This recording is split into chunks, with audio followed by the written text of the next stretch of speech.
જામનગરમાં શ્રાવણી મેળાની તૈયારીઓ હવે તેજ બની, જ્યાં મહાનગરપાલિકા દ્વારા મેળા માટે ફાળવવામાં આવનારા પ્લોટની માપણીની કામગીરી શરૂ કરવામાં આવી। મનપાની એસ્ટેટ શાખા તેમજ ટીપીડીપી શાખા દ્વારા પ્લોટની માપણી હાથ ધરાઈ। માપણી પૂર્ણ થયા બાદ વેપારીઓને પ્લોટ ફાળવવાની પ્રક્રિયા પણ વેગ મળશે, જ્યાં શ્રાવણી મેળાને લઈને વેપારીઓમાં ભારે ઉત્સાહ જોવા મળી રહ્યો છે। બીજી તરફ મેળા દરમિયાન વ્યવસ્થા જળવાઈ રહે તેના માટે મહાનગરપાલિકાની વિવિધ શાખાઓ પણ એક્ટિવ મોડમાં આવી ગઈ છે।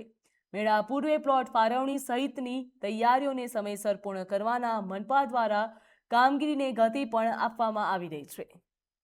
જ્યાં જામનગર ખાતે મેળાની તૈયારીઓ તેજ થઈ ગઈ છે, લોકોમાં ભારે ઉત્સાહ પણ જોવા મળી રહ્યો છે। કહી શકાય જ્યાં સમયસર કામગીરી કરવામાં આવશે તેવું પણ કહેવામાં આવ્યું। જ્યાં શ્રાવણી મેળાને લઈને વેપારીઓમાં ઉત્સાહ જોવા મળી રહ્યો છે, તેમજ પ્લોટ ફાળવવાની પ્રક્રિયાને પણ વેગ મળશે। શ્રાવણી મેળાને લઈને વેપારીઓમાં ઉત્સાહ જોવા મળી રહ્યો છે। બીજી તરફ મેળા દરમિયાન વ્યવસ્થા જળવાઈ રહે તેના માટે મહાનગરપાલિકાની વિવિધ શાખાઓ પણ એક્ટિવ મોડમાં જોવા મળી રહી છે। પૂર્વ પ્લોટ ફાળવણી સહિતની તૈયારીઓને સમયસર પૂર્ણ કરવા મનપા દ્વારા કામગીરીને ગતિ પણ આપવામાં આવી રહી છે।